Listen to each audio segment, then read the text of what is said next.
Mathematics, Autonomous University. On behalf of the Department of Mathematics, School of Basic and Applied Sciences, I welcome you all to this webinar. Thank you for finding your time to join us.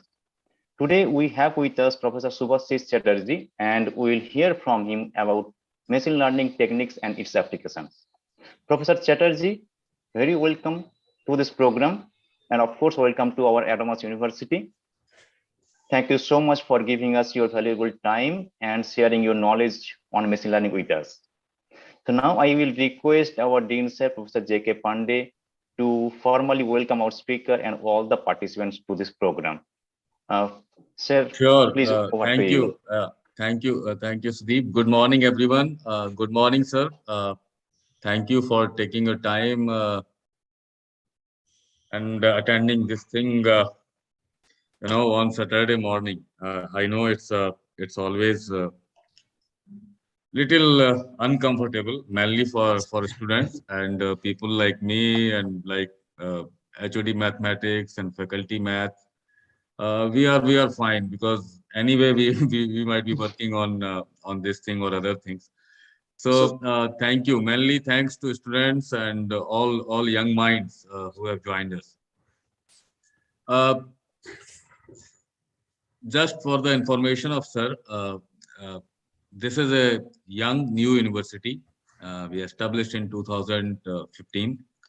We have 10 schools, including agriculture, media, life science, pharmacy, business and economics, School of Basic and Applied Science, and so on, and nearly 4,500 plus students, 250 plus faculty members. Most of them are PhD. And thankfully, in School of Basic and Applied Science, and particularly in mathematics, all our PhD people, they have been publishing good paper very regularly. And I'm sure when Dr. Mehato will introduce the department, he will cover some of the points.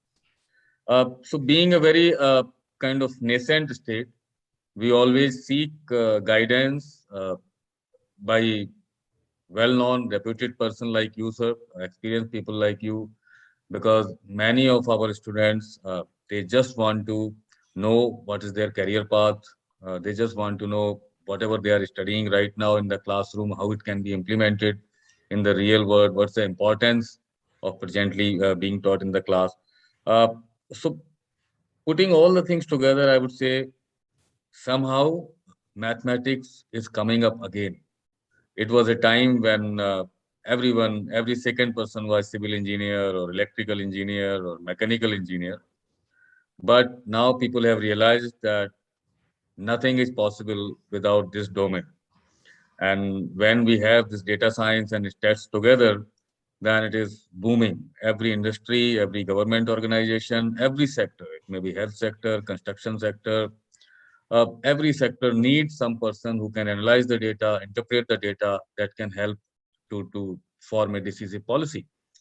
So thank you so much, sir. I'm just saying in the beginning, and I'm sure this is going to be a very wonderful session for all of us, and especially for our students. I just want to tell you, please do not feel shy in asking or writing question in chat box. Whatever you want to ask, this is your time. This is your chance, your moment. So please keep writing in the chat box, and I'm sure Dr. Jana will take care of all the questions, and we all will address the question. So let's begin, and over to you, Dr. Jana. Okay, thank you, Professor Pandey, Professor Mahato, and Professor Jana, and thanks to all of you who are there, my students and other faculty members. So it's already you have got that the idea that on each topic I am going to deliver my lecture for this 1 hour session. This machine learning techniques, different machine learning techniques and its applications. My area of research is basically theoretical computer science. That is the broad area, you can say, the software engineering. And within that is a very specific area. I started with your software dependability analysis, software reliability analysis, software testing, and then now I am also working in the algorithms related to bioinformatics, machine learning techniques, clustering, mainly the clustering. That is the thing what presently my focus areas. Okay, so let me start, and with all this, let me share my screen and let me start the today's lecture. Okay, so sorry. Can you see my screen? Is it visible? Yes, sir. Okay, so this is my topic today. What I told you, that machine learning techniques and its applications. Machine learning techniques, before going to go inside more detailed part to discuss, machine learning technique is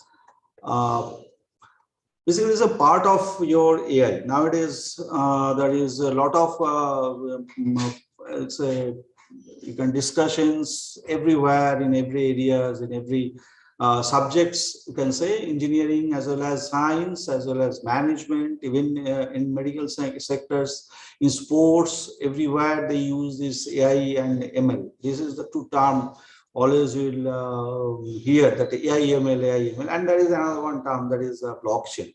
So these two are the many very means frequently used and very well discussed topic at present. It's a very hot topic, you can say. Actually, ML means the machine learning. Machine learning, basically, it is a part of your artificial intelligence. It's a part of your artificial intelligence. AI, when we talk about the artificial intelligence, there are two things. One is the machine learning.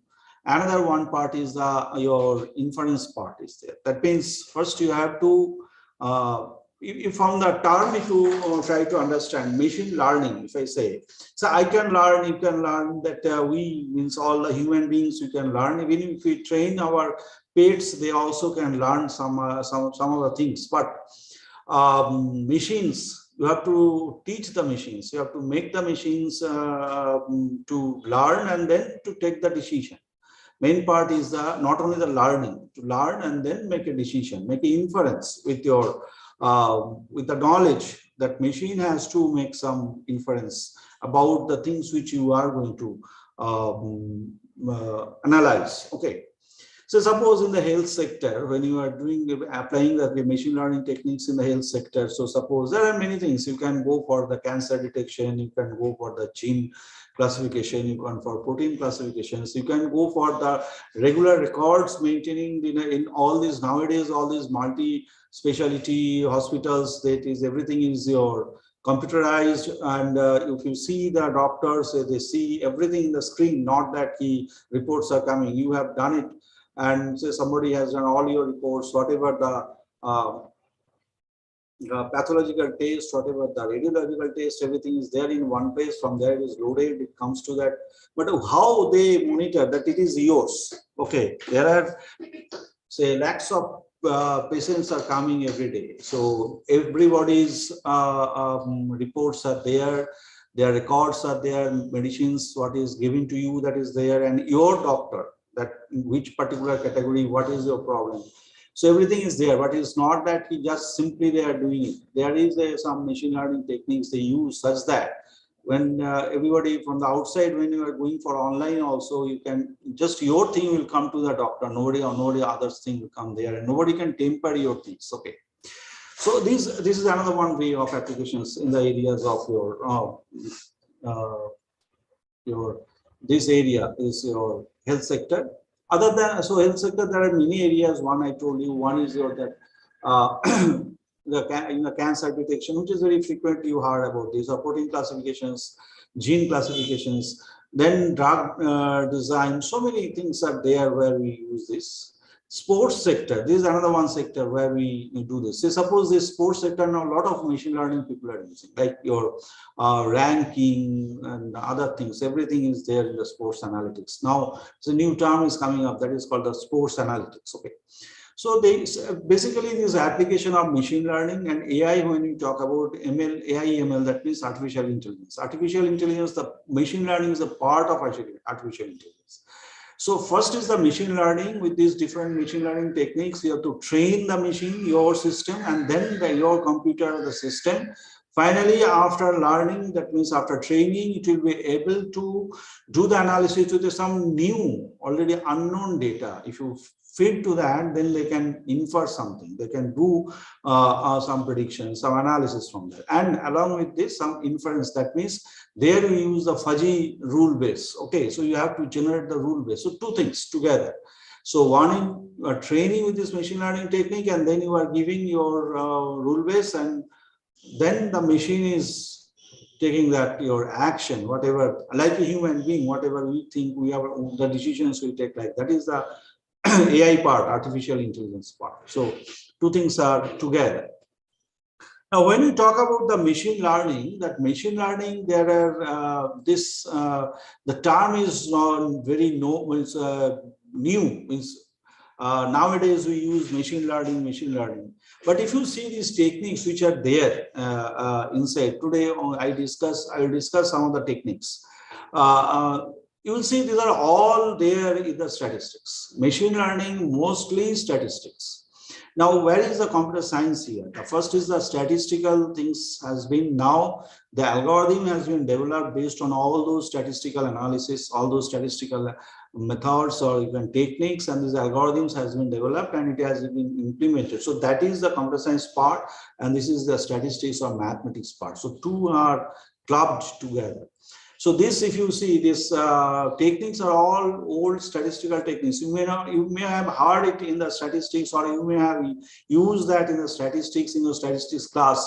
You may not know that this is actually part of a machine learning technique. So like principal component analysis. Say when I talk about the principal component analysis, this is all well known to master degree students who are doing, or MTech students who are doing. But this principal component analysis, basically it is a statistical technique, and it is for dimension reduction technique. That we have used as a principal component. Now it is a part of machine learning. I talked about a machine learning, then principal component. Similarly, say regression analysis. Similarly, say our logistic regressions. Different other things like your clusterings. Oh, so many things are there, which comes basically from multivariate analysis, multivariate statistics.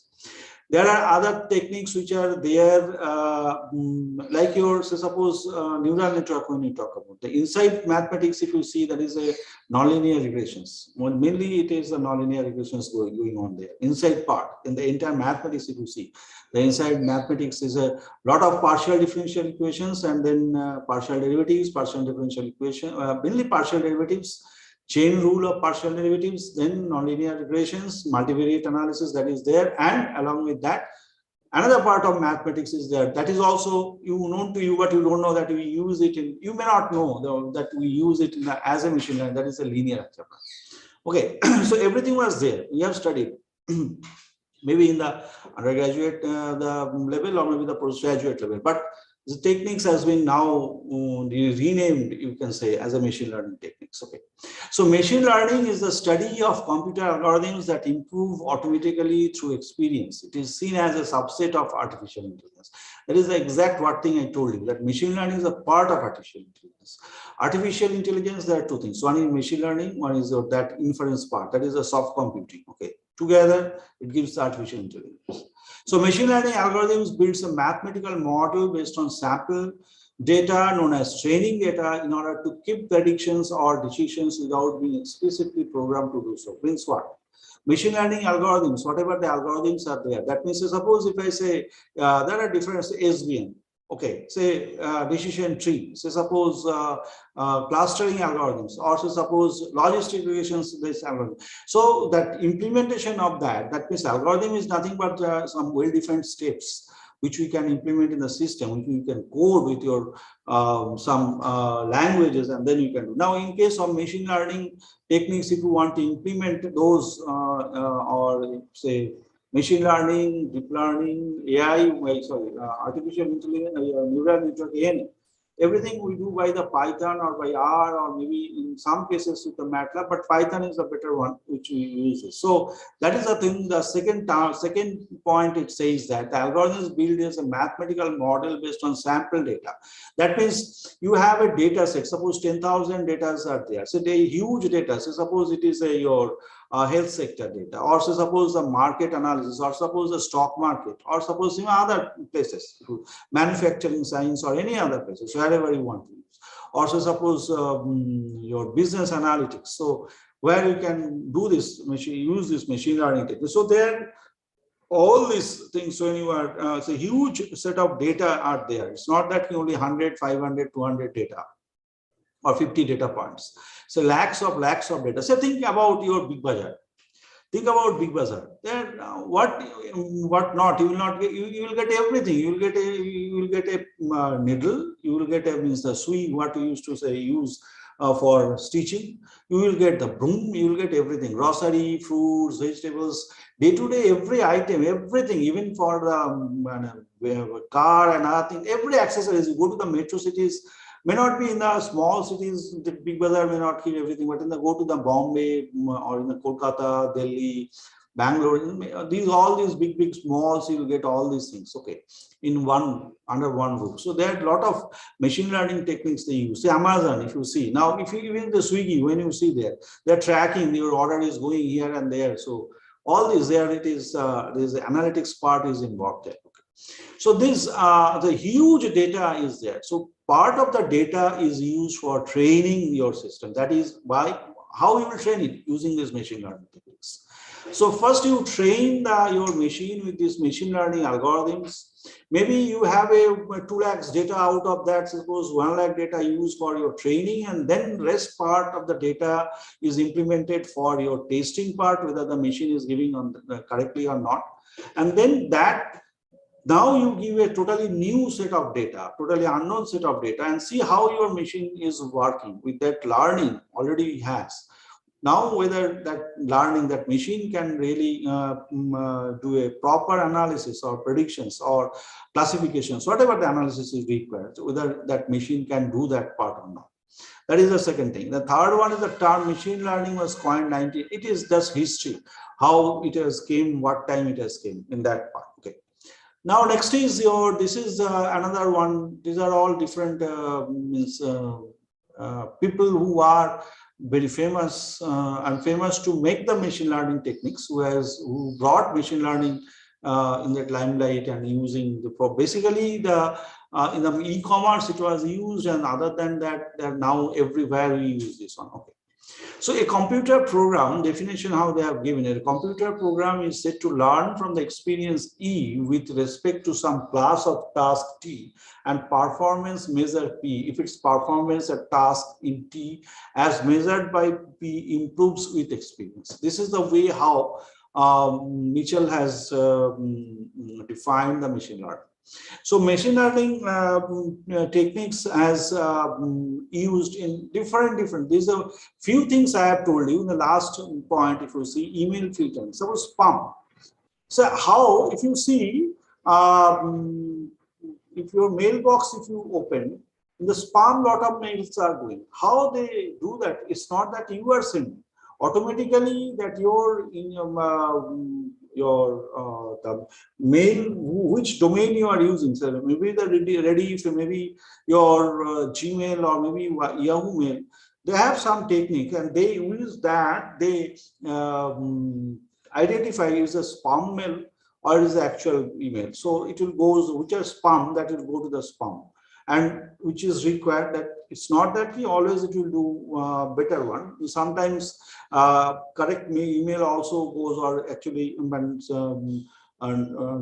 which is really required, that also by mistake sometimes go to the spam. So this is also happens. So these are the lacunas, this is there. And sometimes we also sometimes say these are spam, we don't want to keep it, want to get those type of regularly, we mark it as a spam, automatically those type will come there. So how they have made it, there are certain machine learning techniques. They have trained that if these some key words they are giving there, if those items are there, if they search in the mail, if those in the tag that your you can say that in the tagline, if they get those type of your identification words or maybe some numbers or something is there, then it will be automatically give it to the spam. Okay, and other things will come in your inbox. Similarly, the software engineering means software engineering is a very broad area. No, it's a very broad area. It's a big umbrella. Under that, there are many umbrellas. Like one is my area, that is software reliability, software dependability. Similarly, there are software rejuvenation, that is one, there is a maintenance part. Similarly, another one thing is your algorithm, data structure, artificial intelligence, image processing, compiler design. Everything comes under this software engineering. Similarly, computer vision, then natural language processing, everywhere. Now health sector is there, sports analytics is there, business analytics is there, e-commerce and many other things. Similarly, your market research, similarly your stock market. So everywhere now we use this machine learning.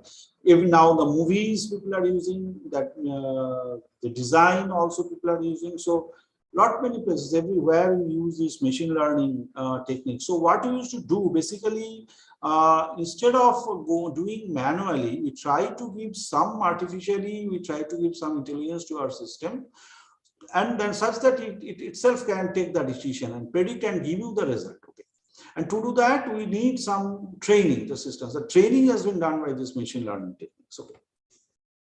So these are the different applications of a machine learning techniques. The machine learning is closely related to computational statistics, what I just told you. There is certain optimization techniques are also used in machine learning. When you are going to implement that, some optimization techniques are also used there. Optimization, because your computation when you are doing, if you are doing the numerical analysis already you have done, you know that there how we come out from a loop when the error is very less. Here also we don't say the error function, we used to say the loss function. The loss function we have to minimize. So optimization techniques are also used there in the machine learning. Similarly, there are many other like your data mining, all these things are there. Now machine learning, when we so there are different application areas of machine learnings. Now machine learning, so first is that when you talk about the learning, there are learning, in a class from our birth. If you see the human being, let us think about that. Say from our birth, after maybe 2 or 3 years age, you are going to the prep, and then nursery, then KG, then 1, 2, 3, 4, say up to class 10, then college, everywhere. So we learn. So there somebody is there to teach us. Initially, when I started, they first teachers to identify your letters. What is how it is, the bends are there, curves are there. Somebody learned me what is the color, what is the red color, what is the blue color, what is the green color, like that. And then slowly, as we grown up, so now in the college, somebody is there to teach you the different things of numerical analysis. Somebody is there to teach you. I'm talking about mathematics, because I think many of you are from mathematics background, or maybe other engineering students also. So their areas, those things is taught by the different teachers. Different teachers are coming with their own expertise in their field, and they are teaching you that. That means somebody is there in your with you who is there to teach you, to give you the feedback or the input such that you can learn. Say when a numerical teacher comes there, they taught you how to implement this suppose regular falsity method to find the roots. Or somebody in the design people, they come and what are the different design techniques, what are the different views of the design. Similarly, computer science area, how to write the algorithms, what is your binary search algorithm, what is your sorting algorithm. So they teach you those things, and then using that you can write some more algorithms. Okay, so all this learning, if you see, there are people who are there to teach you, to guide you, and you learn. And we all learn like this. Or maybe sometimes some books are there, literatures are there. So it's not that physically somebody is there. Maybe with that from the internet we search many things, and we download the things, we read that, and then also the self learning we also learn that. There is another one. So they say this is another is the unsuper. So this type of learnings are called the supervised learning. So there are three types of learning. That means training part. When we talk about learning, means the training part here. Supervised learning, unsupervised learning, and the reinforcement learning. Now, the supervised learning, now let me come back to this one first. So what is the supervised learning? That means just now what I told you, that is the supervised learning. That somebody is there who is teaching me, who is guiding me, who is giving me the input, and based on that I am learning the things. Somebody is there who taught me that yes, this color is called a green color. So whenever I see, I say it's green color. It is there mapped in my brain. So I will just say this is a green color. Somebody has taught me that how to use this your Gauss-Seidel method. So I can, if I get a system of equations, somebody asks me, what do you mean by your diagonal dominant system? In that I have learned, so I can immediately tell you. This is mapped in my brain. Okay, so my brain has learned in that way. So it is done by people, or maybe some some lecture notes, maybe by some teachers, or maybe somebody else, maybe your private tutors, or maybe with some books, we learn it. Okay, so this is called a supervised learning. This is called a supervised learning. Okay, supervised learning, there are in machine learning algorithms, now again, there are different type of algorithms. Some algorithms are like supervised learning, where you are doing the training with some sort of inputs you are giving, and then you are supervising, and slowly it learns. So that is a type of learning. And there are other learning that unsupervised. There is no supervisor, but the system learns, you also learn. And the reinforcement learning, there's another one learning technique. So there are three types of learnings are there. Okay. So supervised learning is the machine learning task of learning function that maps an input to an output based on example, input-output pair. So if I give this input, this will be the output. Like that, I train the thing. So automatically, it maps that entire thing, that how, okay, these are the inputs comes, then this will be the output. So now if I give a new data, once it is trained with this data, if I give a new data as an input, it can analyze, and it can make some inference. It can produce the output, which will be based on that, what he has been trained to that particular machine has trained. Okay, we have trained that machine. So a supervised learning algorithm analyzes the training data and produces an inferred function which can be used for mapping new examples. That is the thing just now what I told you. And third part is an optimal scenario will allow for the algorithm to correctly determine the class levels for unseen instances. Means what? I told you there is an optimization technique also used. So machine learning, a lot of mathematics. It is totally mathematics. Mathematics, that pure mathematics, if you know that what I told you, there is linear algebra, lot of linear algebra is used there, optimization techniques are used there, and partial differential equations, partial derivatives are used there, and statistics, a huge statistics. So mainly it is an amalgamation of all 3-4 such mathematical techniques which is used here. Okay. So optimal scenario means you have to optimize what you are optimizing when you are doing doing the learning. So slowly learn. So that means initially when you started, there is an error. Then you are reducing that error, and slowly you are going to converge. Your learning process is going to converge and produces the exact result. So that is your optimal scenario. So some algorithms, optimization algorithms, you have to use there such that it can correctly predict the things. So now, what are different application areas? Bioinformatics. So these are the different speech recognition, spam detection. So these are all these handwriting recognition. So text, over the text. Now we are trying to find out from there what actually it is written. So that is the text processing or natural language. It comes under NLP. That is natural language processing there itself. Speech recognition, say we can say this is already there, many places you know these things. So there are different applications are there. And what are the different algorithms for machine learning? So which are very popular algorithms are support vector machines, then linear regressions, logistic regressions, Naive-Bayes classifier, linear discriminant analysis. LDA is discriminant analysis like a PCA. It works like a PCA. Decision tree. Neural networks already known to you. It's a very widely discussed techniques. Neural network. And it's not that today's what it is from 80s people or 90s people started about talking about the neural network. Then similarity learning, bagging, boosting, ensemble learning. So there are many algorithms. There's a few I have written here. There are many algorithms. Other than this, also there are many. So like there are many algorithms in statistical techniques which is available, which people are now using in as a machine learning techniques for AI, for in artificial intelligence or other areas or applications. Okay.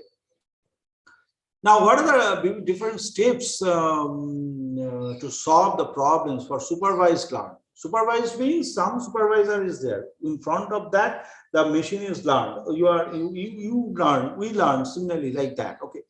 So first is that determine the type of training examples. What are the different type of training examples? Gather the training set. That means how you have to train the thing. So gather the training set. Determine the input feature representation of the learn function. The accuracy of the learn function depends strongly on how the input object is represented. Determine the structure of the learn function and corresponding learning. These are all related to learn because machine has to remember this one. Machine has to remember this one. And then it will act if you with some new data, with some totally unknown new data. Okay. Then complete the design, run the learning algorithm on the gathered training set. So first you have to find out the training examples, use the data first to gather, then gather the data, then train the system with this data. Okay, and the data preparation is also one step is there. The data preparation, which is basically related to the data mining part. The data may have many impurities. The data may have some missing values. So there are many other statistical techniques are there. So you have to use those and you have to prepare the data such the machine can learn or train with that data. You are going to train the machine with that data. Okay. Now evaluate the accuracy of the learn function. So learning function which you are, that is you can say the inference function which you are creating. So you have to first evaluate the accuracy. That is how that adjusting the parameters. That means in the algorithms or the mathematics, there are certain parameters and basically parameters. When this term is known to you, many places we use this term parameters. In statistics, in each and every step you have heard this name parameter. What do you mean by the parameter? This is basically a constant. Parameter is a constant, but it governs the everything. Okay, so the parameter, in the parameter, all the informations are lying inside the parameter. So if I make a change in the parameter, it will change. So suppose y is equal to mx plus c. There are two parameters, m and c. Okay, so if I change c, you will get a different type of your straight line. If I change m, also you will get a different straight line with the slopes are different. Okay, so whatever I require. So if I just how we get the accuracy of your machine learning algorithm. So machine learning technique, it involves some parameters. So you adjust the parameters, and by adjusting the parameters, how means it's I just told you by adjusting the parameter we go for the accuracy. How, what, where I am doing this adjustment, and then where I am adjusting, actually which one is adjusted? That is a loss function, that is the error function, or the loss function, or sometimes some books they say the cost function, whatever it is. So that that function is a loss function, is a function of the parameters. So when I am adjusting the parameters, that function is slowly it error reduces. Okay, as it reduces, it goes, the prediction goes very close to your actual. So that is that this particular step it mean that. Now there are another one learning. There is the ensemble learning. Ensemble learning helps improve machine learning results by combining several models. Ensemble means you are assembling the thing. So it's not that only one model you are using. Okay, 3-4 models you are using, and then you are training that one. Say for example, say majority voting technique, already you know that. So suppose you say one example I am giving you. Say suppose it is just not a machine learning, in the electrical and other things. Day-to-day life we see that. Redundancy, can you remember that if the power goes, you have an inverter. So this is a parallel thing you are keeping such that you can get a power, or in big places there are generators. So there is a standby, the generator remains standby. Whenever there is a power failure, it will automatically start and then you will get the power. So there's redundancy, standby redundancy, say your inverter, your generator, whatever you say. Now, in case of software, if I say, suppose a software fails, the system will stop functioning. But if you want to make the system functioning, so that is also redundancy is there in the software part also. And there are two types of redundancy. Okay, one is called the inversion programming, one is called your another one technique is there. So what happens? We keep 3-4 different programs, software, same software, 3-4 different software by 3-4 different team which is developed. If this fails, and how they do that which one is correct? Say you have a golden output. Golden means actual output or the correct output. And each of them, these softwares, they give your output. Then we go on the majority voting. So if the majority voting gives you whichever the result gives you, we have to accept them. So that is ensemble. There are many techniques. Not that only one machine learning techniques. I said for classification, I am not using only one. There are 3-4 I am using, and then I am taking the majority voting whose results matches maximum, so that will be taken. So that is ensemble learning. That is called ensemble learning. So ensemble learning helps improve the machine learning results by combining several models. That is the meaning of that, combining several models. And this approach allows the production of better predictive performance compared to a single model. Okay.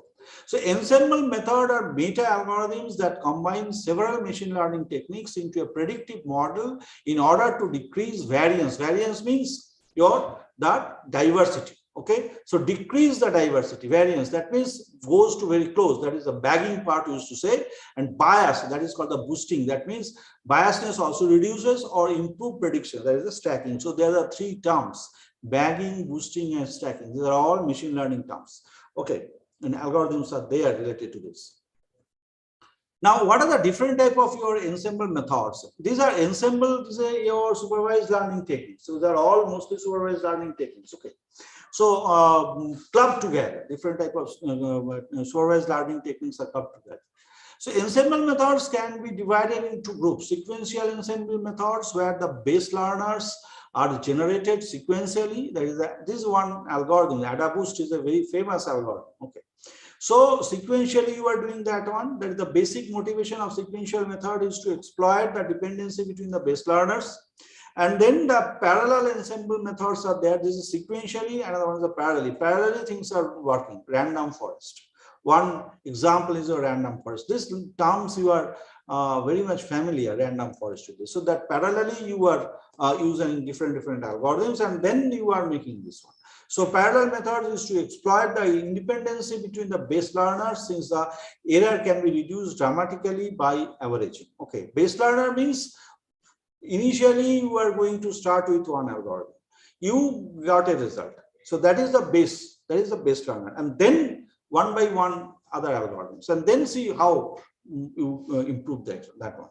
So that is done by sequentially. That is the AdaBoost, or maybe the parallelly. That is the random forest.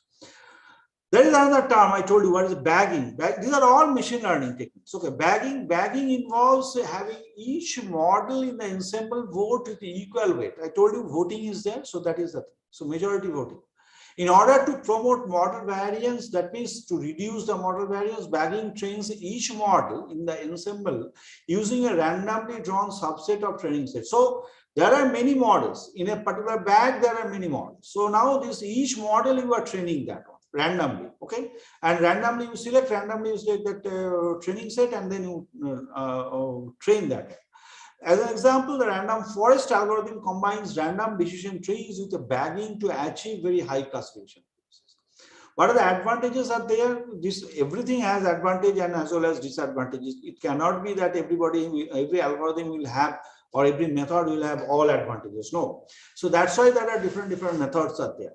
So advantage reduces overfitting. Overfitting means I will come to that particular term. What do you mean with overfitting? Handling higher dimensionality data very well. Higher dimensionality means if you say, suppose you are developing a model with 12 parameters. So that dimensionality is true, that a very high dimensionality is there. So I am developing the same model with about 3 to 4 more parameters and gives you better prediction than you. That means I am reducing the dimensionality. Okay, so handles the higher dimensionality in the data. If the data, there are high dimension data, so that has to be reduced. Otherwise, using that for your, it's more difficult, time consuming, and many other things can happen. And maintain accuracy of missing data. That is the thing what I told you. There can be some missing data. So data preparation, data cleaning, that part is there in machine learning. There are all statistical techniques are there. So that you have to, so missing data, how you handle, there are many algorithms to handle the missing data technique. Okay, so that has to be used there. So that is done by the bagging part. Okay, what are the disadvantages there in the bagging? That is, since final prediction is based on mean prediction of the subset trees, that means you are using different algorithms, then you are taking the average of that. You don't give a precise value of classification and regression. So since you are averaging the thing, so that is the disadvantage part of that. Now, what is the algorithms? Bagging algorithm is a step followed in the bagging. Bagging algorithm, here it is given. Suppose there are n observations and n features in training data set. Here algorithm means I am giving you the steps. Okay, if you see the machine learning books, maybe it is written in a different way. Maybe if then else, all these things are written and then, but features, main steps are this. Suppose there are n observations and m features in training data set. A sample from training data set is taken randomly with replacement. Subset of m features, that means you are going to say features are very important in case of machine learning. You have to give the features. Based on the features only the machine will learn what are the different features of them. So in my face, if I say there are different features, my nose, my eyes, my lips, my eyebrows, my eyelids, my ear, my forehead. So these are all different features are there in my face. Okay. So based on that, if I can give the picture and different people pictures are there, with some human faces, some dogs faces, some cats faces, some other faces like that. And then if I give a new face and ask a machine that what face it is, it's a human, it's a dog or cat, something like that. So it will match with those features and then it will come to the conclusion, whether it is a dog, whether it is a cat, what is your human being. So this is that is the features. Okay. So a subset of m features are selected randomly, and whichever feature gives the best split is used to split the node iteratively. That means node means it's the graph, if I say in that way, because it is a tree, so that nodes are there. The tree is grown to the largest, means slowly you are increasing the tree in that way, and above steps are repeated in times, and prediction is given based on the aggregation of predictions. Since there are different algorithms, you go by the aggregations without that average, the n number of trees, that is the thing it is says. Okay, so you are creating the trees, and then for each tree you get the predictions and make average of that. Then there is a algorithm that is bagging ensemble. I am talking about ensemble, just I told you, bagging and boosting. Boosting means here it is used to create a collection of predictors. In this technique, learners and learn sequentially with early learners fitting simple models to the data and then analyzing data for errors. Consecutive trees are fit, and at every step the goal is to improve the accuracy from the prior tree. Okay, what is the advantage? So this is the boosting part. Okay, so these random samples you are doing there, then support different loss functions. So on the ADA, this is sorry, in bagging there is no loss function. Here we are using, there we are using a tree, and then just like a tree, using the tree we are doing the prediction. Here the loss function is used, and this is one disadvantage is there, advantage is there, and disadvantage obvious that overfitting problem is there. That we'll discuss what do you mean with overfitting. So the algorithm for the boosting algorithm is this. First is you have to draw the random subset of training samples D1 without replacement. See, please remember, without replacement. That means you are taking the sample. Suppose you have randomly taken 50 data, and that next time when you are going to use, those 50 data will not be used. It is a different, that will not be replaced in the data set or pool of data. Okay, that is the without replacement. Okay, so without replacement from the training data set D to train a weak learner. First is you have to see what I told you. First is the one algorithm will start. Maybe that is a very weak learning, and then with that training, one randomly data, randomly you select the data, and then you train that weak learning. Draw a second random training data set. Now D2 without replacement. Again, train that one. So you are improving that weak learner. So maybe and slowly you are improving to you are passed with your C1, then C2 like that. Then find the training sample D3 in the training data set D on which C1 and C2 disagree to train a third weak learner. So suppose now train a third weak learner. So combine this all results and using the majority voting. I told you. So suppose C1 has given some result, C2 has given some result, and C3 has given some result, and then which is, if there are out of these three, 2 agrees, then we take that. Okay, so this is the boosting part. Now there is another one. This is another one, supervised learning, that is support vector mechanism. Okay, SVM. SVM is an algorithm, is a popular machine learning technique. This is very frequently known or listen your machine learning technique. SVM is for the classification. SVM is for the classifications. Okay, so suppose you have data set. Some are, suppose the cancer data set. Some cells are malignant. Some some data for which means whether it is a we can otherwise we can say is a your malignant or is a benign. So you are clearly differentiating into 2 distinct parts. So support vector mechanism is used for your machines, used for your classification part. It is classification part basically, and it is it can have been as a plane we can do, as a line we can do. So that means I can draw a line.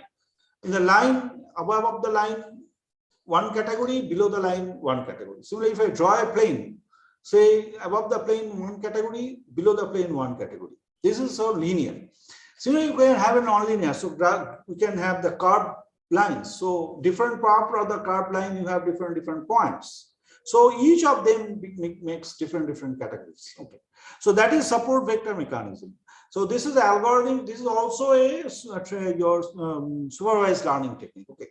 Algorithm is a popular machine learning tool that offers solution for both classifications and regression problems, developed at this Bell Laboratory. Okay.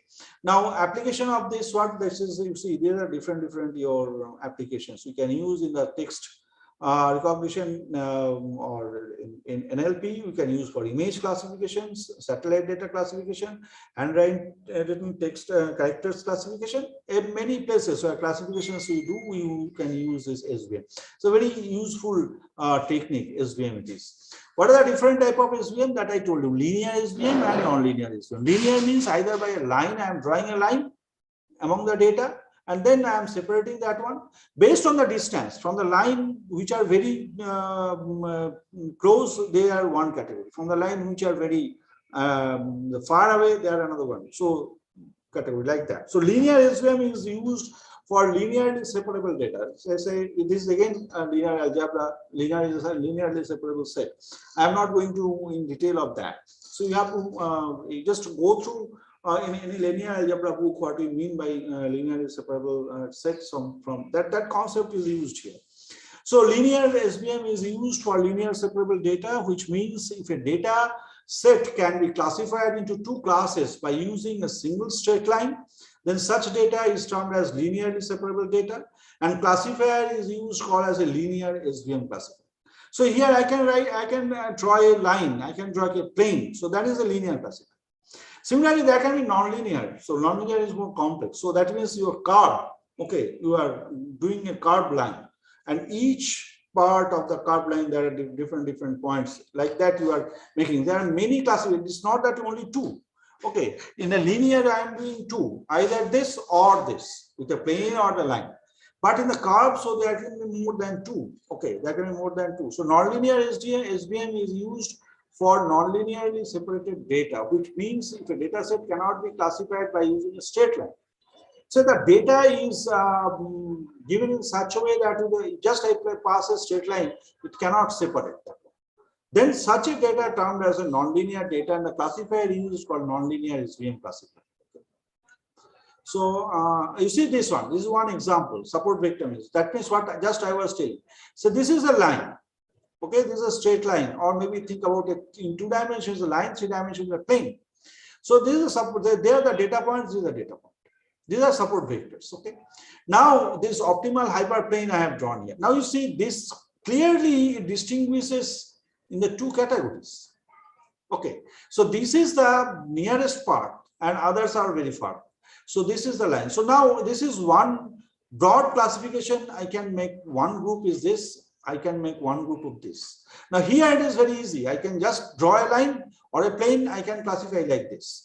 But suppose some blues are here, some greens are here, blues are here, some greens are also here. Then it is very difficult. I can just draw a line and do it. So nonlinearity will be there. Okay. So I don't have this type of figure. But basically that is the thing. Suppose here if I keep some green and here some blues. So can you just draw a line and do it? No. So there you have to go by the curved line and you make it. So that is the nonlinear regression. That is the nonlinear your SVM. Okay. So what are the different algorithms for solving this SVM? So identify the right hyperplane. That means exact hyperplane used to say, or that's a line. If I say what are 3 dimensions, then plane. It's got a hyperplane, or the 2 dimensions a line. So first you have to identify what line. So here, say for example, so if I make it here, this hyperplane, if I make it here, so that is not a correct one. Or if I make it here, that is the thing what is drawn. This and these two are there, but they are not. But this is the actual one, correct one, such that it clearly classifies those. And if I use this one, so there are okay. You get one part here. Say these few will be this I can say this few are different. But what about this? They are almost in this side. If I use this one, then this may be different here, but what about this? This will be almost this side. So this is the actual one. You have to identify the actual hyperplane, this hyperplane. So which clearly classifies the two, distinctly classifies the two. That is the thing what it says. Identify the hyperplane. Then there is a term called kernel. These are all related to some mathematical part. The SVM kernel is a function that takes low dimensional input space and transform it to high dimension. Okay. Convert not separable problem to a separable problem. And then SVM selects the hyperplane. Basically, mainly you have to go for the selection of the hyperplane using some optimization. So here that error minimization. Okay. If I draw this one, there will be error is very high for this. If I draw this one, there will be error very high for this. So when the optimize means minimum error here, clear classification. So that is the thing. Okay. So convert the SVM series a hyperplane which classifies the classes accurately to maximizing margin and maximize the distance between the nearest data point and hyperplane will help us to decide the right hyperplane. That means here I have tried to make this distance maximize this distance. That means that reduces the error. Here you see that this hyperplane maximizes the distance, but this hyperplane does not maximize the distance. It comes here very close. Here, if I take this one, these three are very close. So this is not a correct hyperplane. Only this is the hyperplane, which is very correct, where I am maximizing. This is the way how support vector mechanism machines work. Okay. So these are steps I have told you. Now, when you are going to mathematically implement, so in the Python, you have to do that coding and you have to do it. There is another one technique that is a genetic algorithm, which is basically for optimization technique. This one, this is also done by Python. Otherwise, genetic algorithm you cannot use this way. It's the evolutionary algorithm basically. And genetic algorithm mutation concept is used here to find out them. Next is the most important. Another one is the decision tree. So decision tree algorithm belongs to a family of supervised learning algorithms. This is also supervised learning. Unlike other supervised learning algorithms, the decision tree algorithm can be used for solving regression and classification problems. Decision tree is also a classification problem.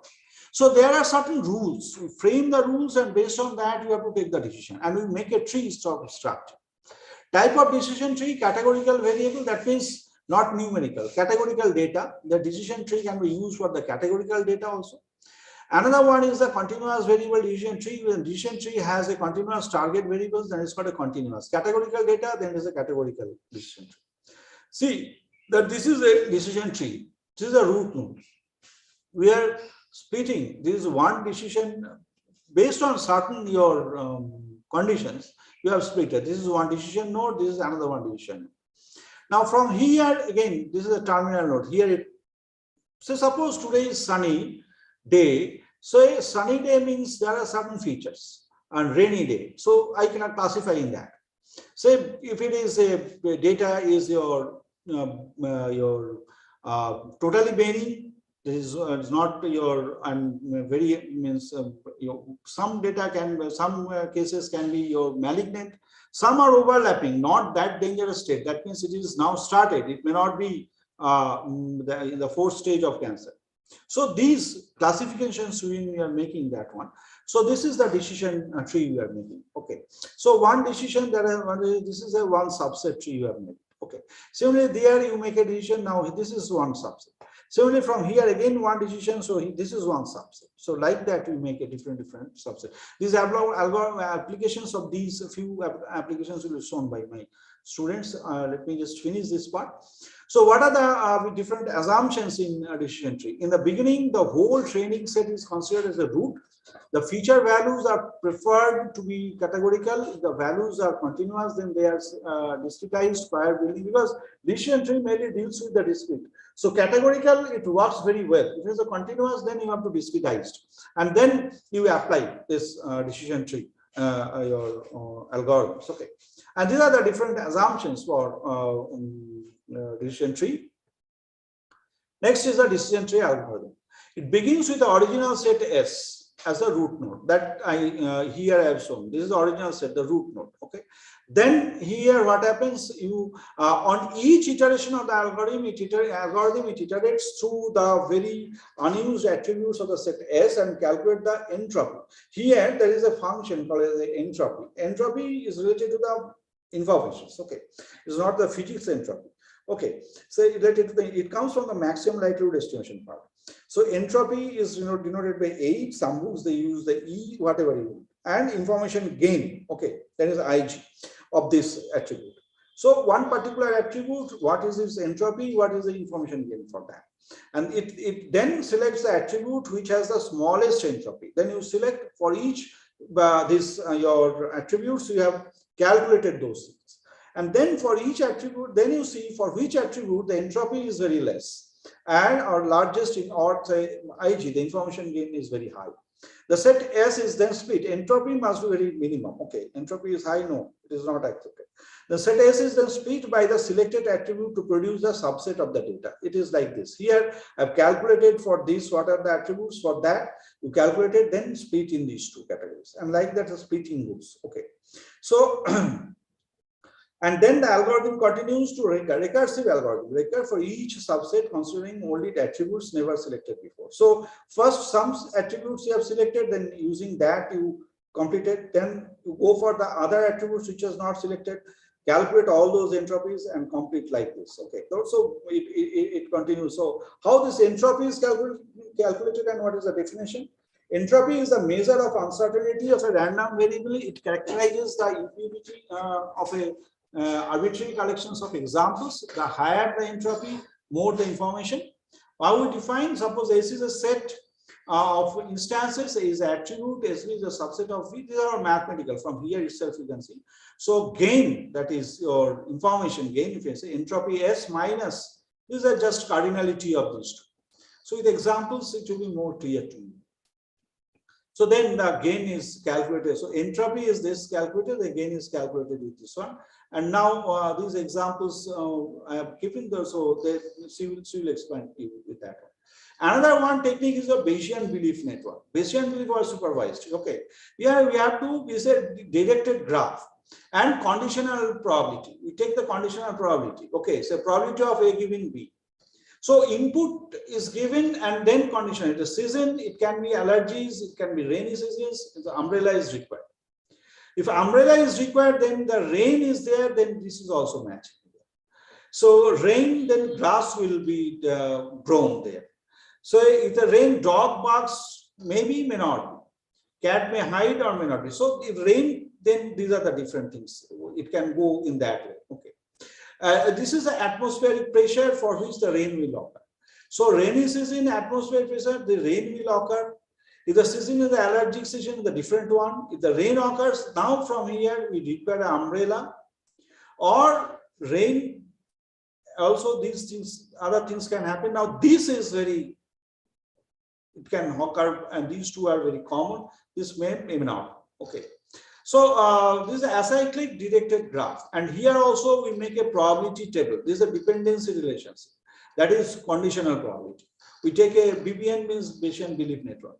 So dependency, say A and D, they both influence the occurrence of B, and then B influences the occurrence of C. Now here you see this is independent. A, D, and E are independent, but E helps in occurrence of F, influences the occurrence of F. So conditional probability. So you have to create a probability table, and then like a tree you develop, a network you have to develop. Network means this is this directional graph you have to develop like this. Okay. So this is your how we calculate the probability. You see here. So P denotes the event that you know, say probabilities are calculated, then conditional probabilities. This already you have done. How we calculate this conditional probability calculations. This is a multiplication your techniques, your in probability, simple probability, conditional probability, we have general law of multiplication. So this is the thing what is applied to calculate this one. Okay. This is one. The A denotes event that you wake up late in the morning. B denotes the event you late for the school. C denotes the probability. C is the probability denotes the event you can you are scolded by your teacher. You are entering the school late. Denotes the event that is a traffic jam. Denotes the event that the father boards the public bus every morning, and denotes the event for father goes to office. So you see this A, D, B, C. This is one. For father public bus and goes to office regularly, this is one direction.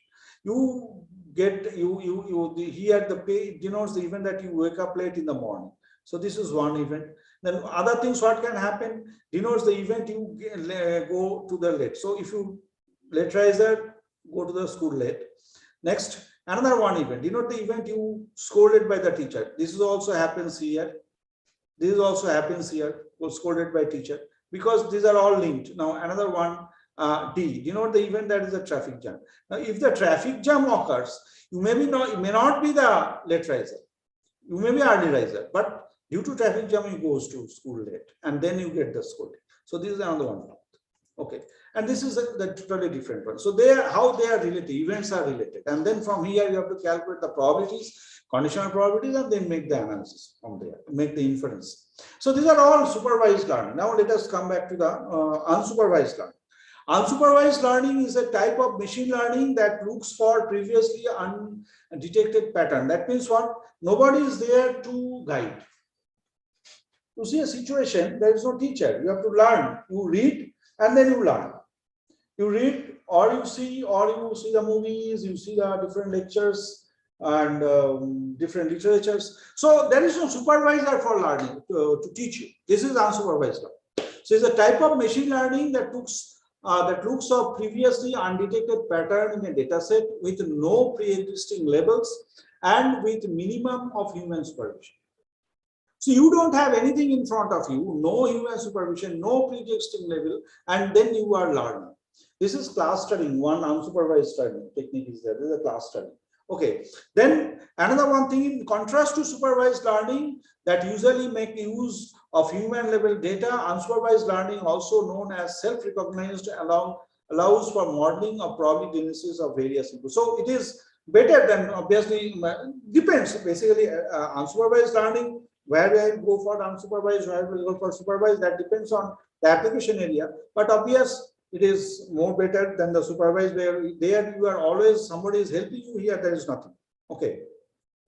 What are the different unsupervised learning? Clustering, anomaly detection, neural network. Neural network is an unsupervised learning. Clustering is an unsupervised learning. Like that, there are different unsupervised learning techniques out there.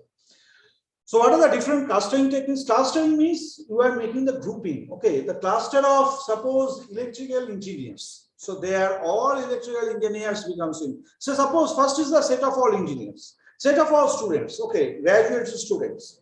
So there are now the graduate students, again I can make from there the two different clusters. One is science graduate, one is your engineering graduate. Okay, two big cluster.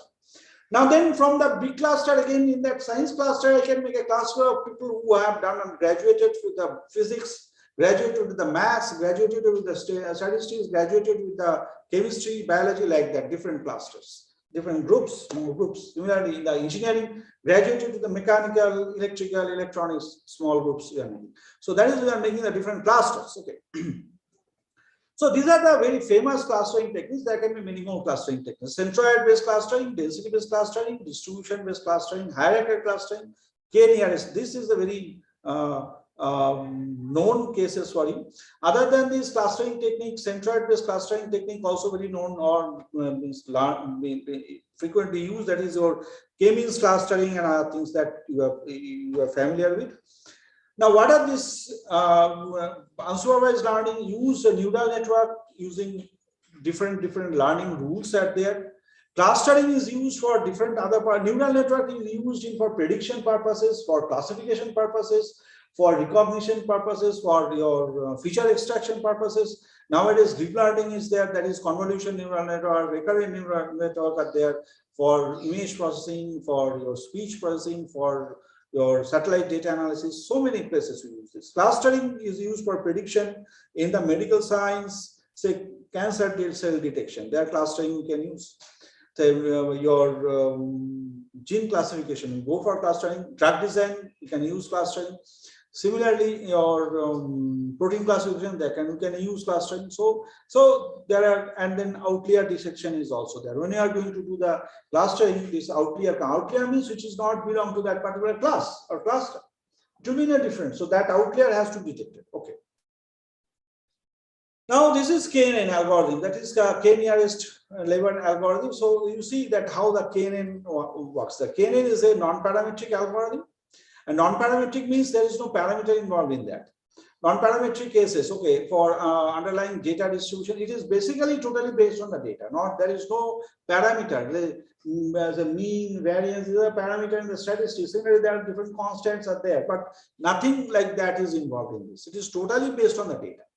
So first, there is a simple algorithm that stores all the available classes and classifies the new data or class cases based on the similarity measures.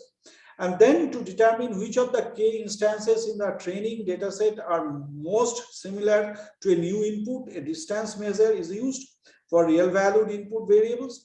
And then there are different type of distance can be used for different. That is the Euclidean distance which you are using, the or Manhattan distance in Minkowski's distance. There are many distances, but everything cannot be used for every purposes. So in Bayesian belief, generally Moore-Davis distance is very useful.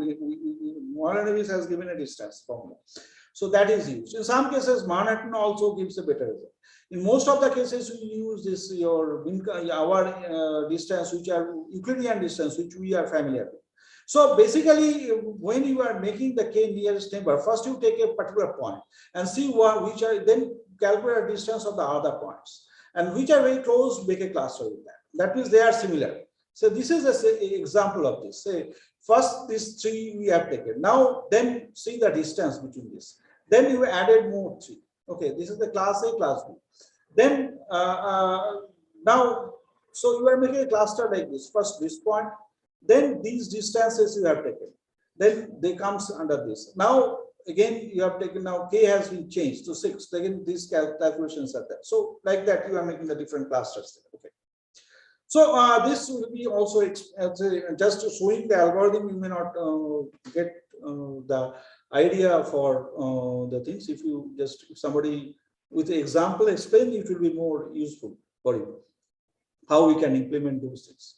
So divide the data into training and the test data, select a value k, determine each distance function is to be used, choose a sample from the test data. These are the different steps. I have just given the steps for implementing this k in an algorithm. That is the thing what I told you. First you select the value of k. That means what is the k? K nearest, say k is equal to 2 or k is equal to 3. Determine which distance function is to be used. Now weight function, Manhattan you will use, Euclidean you will use that. Choose a sample from the test data that needs to be classified and compute the distance of the end training. So first you choose the k is equal to 3. So 3 data I have taken. Now you choose the actual other data points from that. Now calculate the distance of those data points from your this. Then you get which are the nearest neighbor. Okay, so like that you make, and that iterates. Now k changes, and then you can make the increase the clusters like this. So this again, I am just skipping this part, and my student will explain. Next is the other one, the learning, that is the reinforcement learning. Reinforcement learning is not a unsupervised learning, and not a supervised learning. It's a sort of unsupervised learning, but in a different way. How? Just an example. Now here the things are already, you can see that one, but let me explain the example.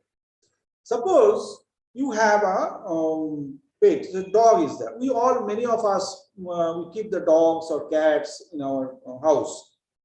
Now suppose the dogs, you have the dog and you just you want to feed him or feed her, but not inside the house. Maybe in the garden, in one particular place, you have made a pot, and in that you keep you will keep that food in that particular pot in the garden. The dog every day in that particular time he will go, or she will go and get the food from there. So that food is a reward. Oh, so, okay, so food is a reward. That means if say reinforcement learning, there is a reward associated with that learning. That means the system will learn, but it will back up the mind, it will have a one thing that if you can learn and complete this task, you will get a reward. So now, initially you have to sow the food and you take the dog, it will go behind you, and then at that particular time, you just keep it in that the pot, it will take the food. So that dog has to walk from that particular distance, the dog has to walk every day. And slowly, if you repeat that for 3-4 days, it should learn that, okay, if I go there at that particular time, there will be a reward. So it will learn, it will be there in his or her brain, and it will not come for the food inside the house. You keep it there in that particular time, automatically it will go and take that food. That is reinforcement. Okay, is the area of machine learning concerned with the how agents means out or ought to take action in an environment in order to maximize the notion of cumulative reward. That is the thing. Agent means here the dog. So the dog will learn that how he or she can optimize or maximize his reward.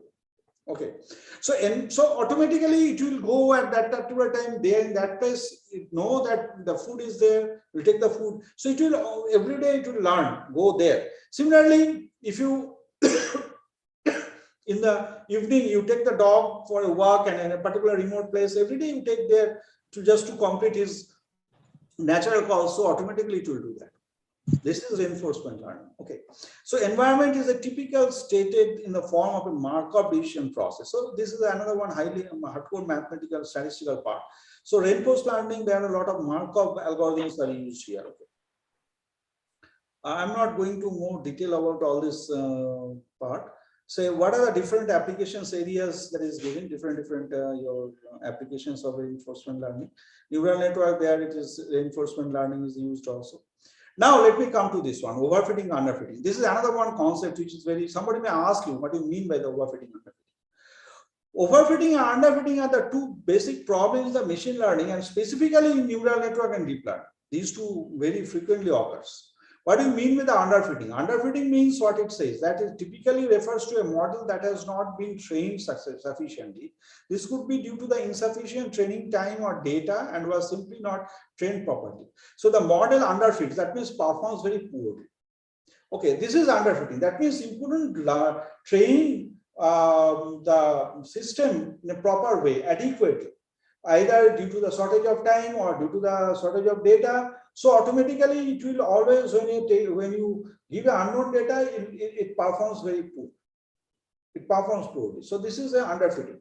Overfitting means here what happened in the training is very well, you've done the training very well. That means you have trained the data with your set of data, you given the time, you have sufficient amount of data, and you have trained your system. Say the neural network. So you have trained the neural network very sufficiently. But once you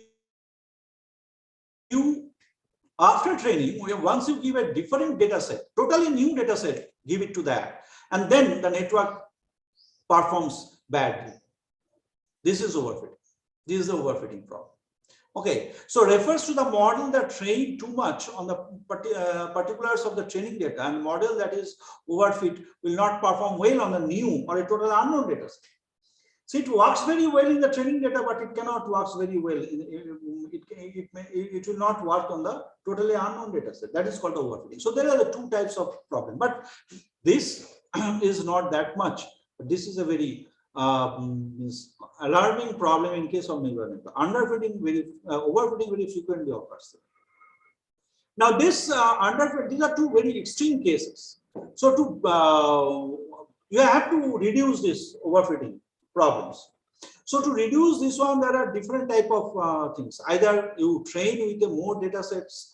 So underfitting or overfitting, either you train it with sufficiently. There are many other techniques like your early stopping.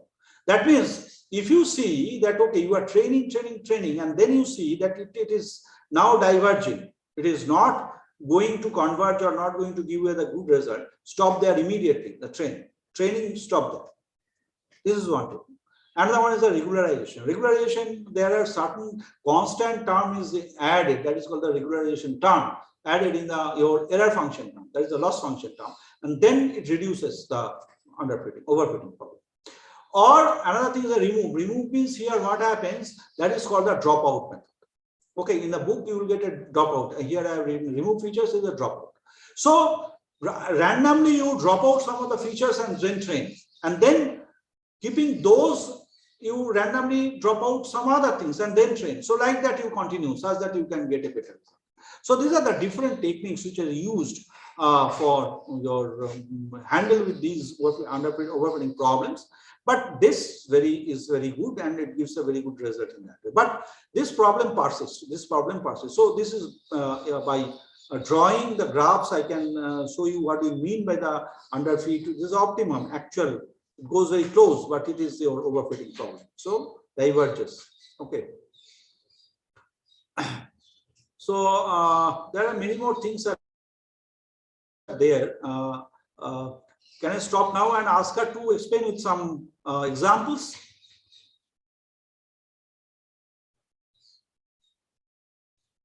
Okay, sir, you can do that. That will be good. Okay. So let me stop sharing my part of this one. Let my scholar Shreya now she will start with some examples. She will explain whatever the thing I have taught. So with the classification, that's your decision tree, then SVM, and then your clustering. She will show you some examples, such that you will know how it's hands-on experience. You will get how the things you have to implement, how the things goes. Okay, let's say now, please start. Good afternoon, everyone. Yeah, please start. Start. Excuse me.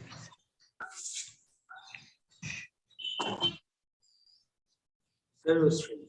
Yes.